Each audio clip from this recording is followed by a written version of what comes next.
Good Friday, everyone. I'm Cyrus Webb, and welcome to Conversation Daily News. Glad you all could be with us. Well, we made it to the end of another week. But of course, you have your news headlines coming up on this Friday. I have a message from my book, Words I Choose to Live By, and in today's Entertainment Spotlight, you hear part of my conversation with best-selling author Jennifer Donnelly discussing her new book, Beastly Beauty. You don't want to miss that.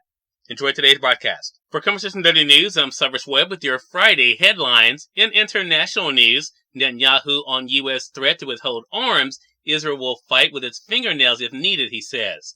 Prime Minister Benjamin Netanyahu said Thursday that a U.S. threat to withhold some arms would not prevent Israel from continuing its offensive in Gaza, indicating it might proceed with an invasion of the packed city of Rafah against the wishes of its closest ally. President Joe Biden has urged Israel not to go ahead with such an operation over fears it would exacerbate the humanitarian catastrophe in the Palestinian enclave. On Wednesday, he said the United States would not provide offensive weapons for a Rafah offensive, raising pressure on Netanyahu. But in a statement released on Thursday, Netanyahu said, "If we have to stand alone, we will stand alone. If we need to, we will fight with our fingernails, but we have much more than our fingernails." Israel's top military spokesperson also appeared to downplay the practical impact of any arms holdup. The army has munitions for the mission it plans, and for the mission in Rafah too, we have what we need, he said in response to a question at a news conference. Israel has repeatedly threatened to invade Rafah, where some 1.3 million Palestinians, over half the population, have sought refuge. The city in southern Gaza is also the main hub for humanitarian operations, which have been severely hindered by the closure of Gaza's two main crossings this week. Israel said Rafah is the last stronghold of Hamas and that the army must go in if it hopes to dismantle the group and return scores of hostages captured in the October 7th attack that triggered the war. In an earlier response to Biden's decision, Israel's far-right national security minister wrote a post on the platform X with a heart between the words Hamas and Biden. He and other ultra-nationalist members of Netanyahu's coalition support a large-scale Rafah operation and have threatened to bring down his government if it doesn't happen. In Mississippi news, new CEO of JMAA is one of a handful of women who run airports in the nation, said WLBT Channel 3. Rosa Beckett has big plans for Jackson's Airport. Jackson's Airport is seeing record growth for travelers, and the CEO of Jackson Municipal Airport Authority is one of a handful of women who run airports in the nation. In an exclusive interview, 3 on Your Side spoke with Rosa Beckett about her plans for Jackson Medgar Wiley Evers International Airport, where a state takeover stands, and what you can look forward to in the future. Rosa Beckett is the new CEO of the Jackson Municipal Airport Authority. She was chosen after a nationwide search. Beckett is in charge of 2 airports, Jackson Medgar Wiley Evers International and Hawkins Field. Beckett said, "Taking this position made me one of 3 African-American women running a commercial service airport in the United States, and so this community appointed me in this role. I feel like taking on this role, I have an obligation to make sure that the decisions that I make running the business, that the involvement in the community goes beyond just me." In national news, court rejects Hunter Biden's appeal in gun case, setting stage for trial to begin next month. Hunter Biden's federal gun case should move forward. An appeals court ruled Thursday, setting the stage for the president's son to stand trial on criminal charges next month in Delaware.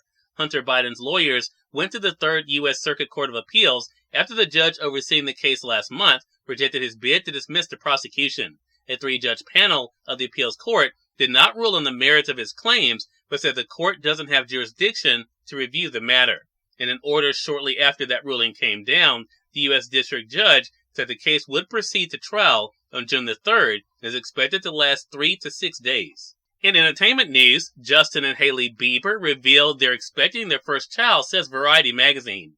Justin Bieber is going from singing Baby to having his own, said Variety. He and wife Hailey Bieber announced Thursday that they are expecting their first child. The married couple posted pictures on Instagram of Justin photographing Hailey and showing off her baby bump in the field. The photo shoot was part of their vow renewals, and Hailey was wearing a Saint Laurent dress. The couple's combined 343 million Instagram followers shot up millions of likes on the pictures within minutes. And finally, in business news, Wall Street rises to pull S&P 500 back within 1% of its record. U.S. stocks rose on Thursday to pull the S&P 500 back within 1% of its record following a rough April. The S&P 500 rose 26 points, or 0.5%, to 5,214. The Dow Jones Industrial Average gained 331, or 0.8%, to 39,388. And the Nasdaq Composite added 44 points, or 0.3%, to 16,346. A report showing a pickup in layoffs helped to support the market. The number of workers applying for unemployment benefits rose by more last week than economists expected, though it remains relatively low compared with history. Cyrus Webb, Conversations Daily News. It's now time for a message from my book, Words I Choose to Live By. Enjoy. Good Friday, everyone. I'm Cyrus Webb, and welcome to Words I Choose to Live By. No matter how dark the night might seem, always trust in the one that is able to bring all things into the light. That includes you and your future. Then go have an amazing Friday and enjoy your weekend. We are part of my conversation coming up with best-selling author Jennifer Donnelly in today's Entertainment Spotlight. Stay with us. You're listening to Conversation Daily News. For Conversation Daily News, I'm Cyrus Webb with Entertainment Spotlight. Best-selling author Jennifer Donnelly joined me on Conversations Live, the radio show, to talk about her storytelling journey and her new book, Beastly Beauty. Here's a bit of our conversation. Jennifer, thank you so much again for being with us. Really appreciate the time. Oh, thank you for having me, Cyrus. So, Jennifer, this book is so much fun, and our audience can probably tell, from the title Beastly Beauty, that it definitely is a reimagining, in many ways, of a story that some of us have heard, but you definitely have put your own creativity and spin on this that I love so much. So I want to ask you, after spending so much time with these characters, Jennifer, what is it like for you now to be able to give them to us? Oh, it's exciting, and it's a wonderful feeling, and it's also a little bit sad, to tell you the truth, Cyrus, because I've lived with these characters and they've been mine for 2 years, and now I'm letting them go, and I'm watching them walk away like little paper children, and I'm happy about that, and I hope they find homes in other readers' hearts as they have in mine, but it's slightly bittersweet, too. Yeah.